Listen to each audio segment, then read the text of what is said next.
Zygmunt Bauman, sociólogo y filósofo polaco, desarrolló el concepto de modernidad líquida para describir la transformación de la sociedad contemporánea frente a la modernidad sólida de épocas anteriores.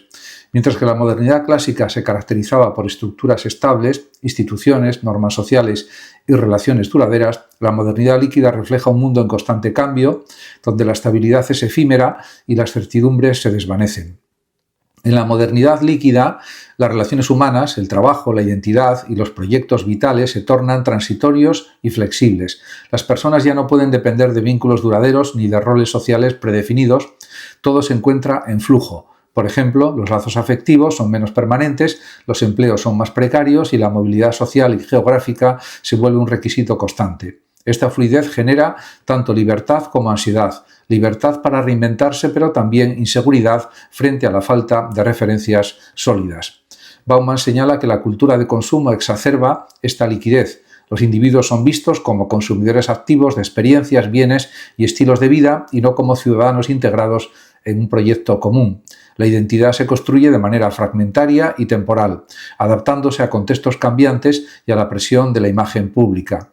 La vida cotidiana se convierte en una gestión constante de elecciones y riesgos donde lo que antes era estable ahora depende de la acción continua y de la habilidad para adaptarse.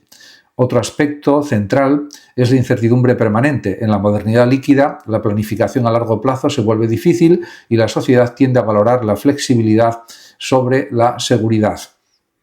Esto afecta la educación, el empleo y las relaciones interpersonales y genera un sentimiento generalizado de vulnerabilidad frente al futuro. Bauman también destaca que esta liquidez tiene consecuencias políticas y sociales. Las instituciones tradicionales como el Estado, las organizaciones laborales o los sistemas de protección social pierden fuerza frente a la movilidad y la individualización. La sociedad líquida tiende a fragmentarse y la solidaridad se sustituye por redes temporales y utilitarias. En síntesis, la modernidad líquida describe un mundo caracterizado por la fluidez, la incertidumbre y la fragilidad de las estructuras sociales y personales. Bauman invita a reflexionar sobre cómo vivir en un contexto donde nada es permanente y todo está sujeto al cambio, mostrando tanto las oportunidades como los riesgos que esta condición produce.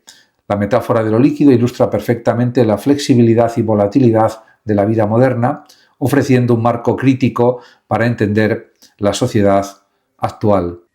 La filosofía, lejos de ser una disciplina abstracta reservada a académicos, puede entenderse como una auténtica terapia para la vida diaria. Desde la antigüedad, los filósofos han concebido su tarea no solo como búsqueda de conocimiento, sino como una forma de orientar la existencia y dar herramientas para enfrentar el sufrimiento, la incertidumbre y la complejidad de la vida humana. Uno de los ejemplos más claros se encuentra en el estoicismo. Filósofos como Epicteto, Séneca y Marco Aurelio proponían la práctica de la reflexión filosófica como un remedio contra la ansiedad y la ira.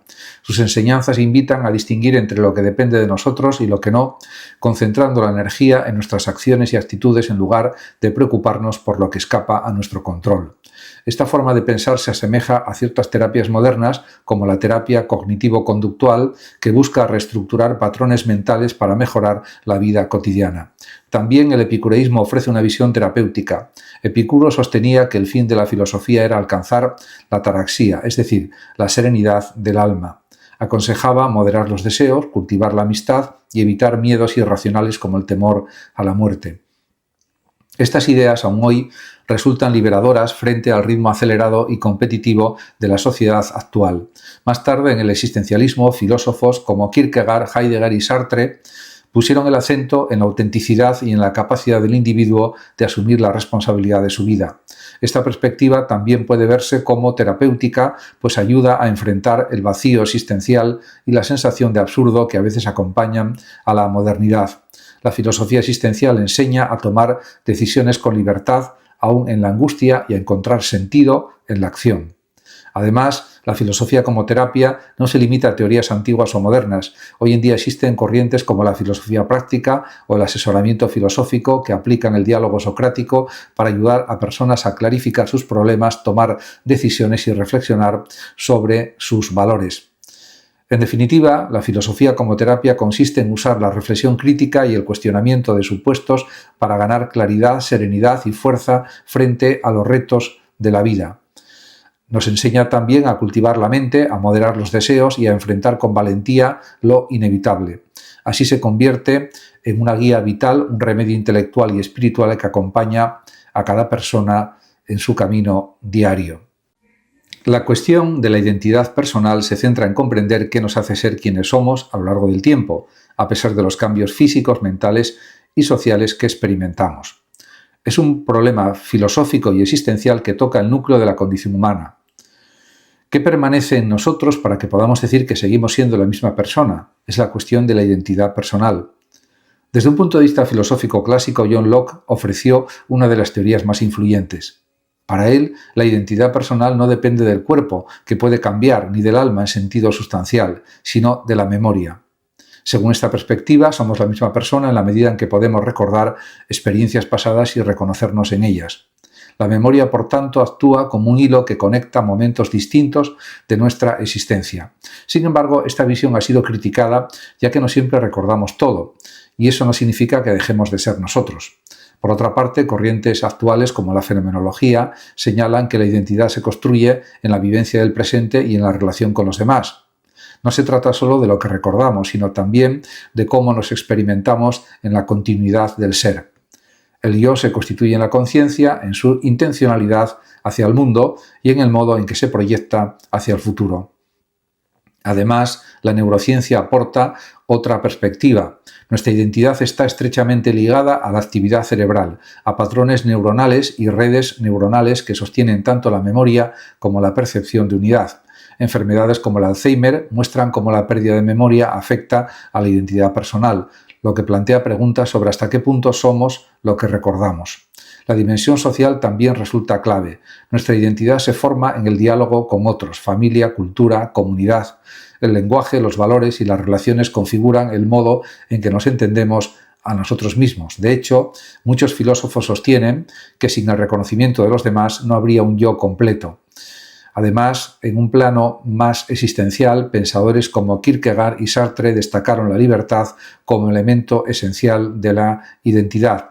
Somos quienes somos en virtud de nuestras elecciones, de la forma en que asumimos nuestra vida y construimos nuestro proyecto vital. Así, la identidad no está simplemente dada, sino que se crea constantemente. En conclusión, la identidad personal es una mezcla compleja de memoria, conciencia, biología, sociedad y libertad. Nos hace únicos y al mismo tiempo profundamente conectados con los demás. La conciencia es uno de los fenómenos más enigmáticos y profundos de la experiencia humana.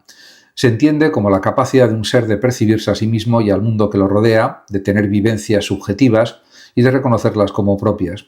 A diferencia de los procesos simplemente automáticos o inconscientes, la conciencia implica un nivel de presencia y autopercepción que nos permite distinguir entre lo interno y lo externo, entre lo real y lo imaginado.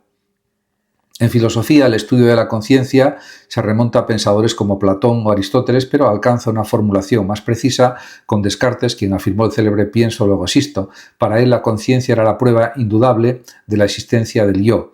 Más adelante, filósofos empiristas como Locke lo vincularon con la identidad personal, mientras que la fenomenología de Husserl y de Merleau-Ponty subrayó el carácter intencional de la conciencia, es decir, su apertura siempre dirigida hacia algo. Desde la perspectiva de la ciencia cognitiva y la neurociencia, la conciencia se estudia como un fenómeno emergente de la actividad cerebral. Investigadores exploran qué procesos neuronales hacen posible que percibamos colores, sonidos o emociones de forma unificada.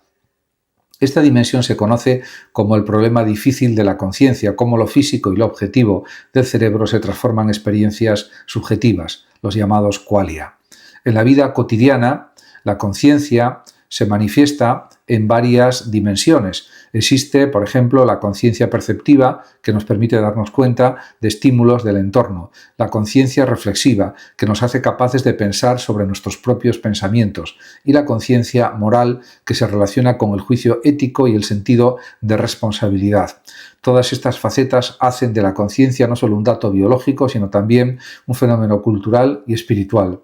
Las religiones y tradiciones espirituales han abordado la conciencia como el núcleo del alma, el espíritu o de la esencia divina en el ser humano. En el budismo, por ejemplo, se concibe como un flujo cambiante de experiencias, mientras que en el cristianismo suele interpretarse como la chispa que conecta al hombre con Dios. En definitiva, La conciencia es a la vez un misterio y un motor de investigación. Nos define como seres humanos, pues sin ella no habría ni ciencia, ni arte, ni filosofía. Comprenderla plenamente sigue siendo uno de los mayores desafíos intelectuales de nuestra época, un punto de encuentro entre filosofía, ciencia y también, ¿por qué no?, espiritualidad.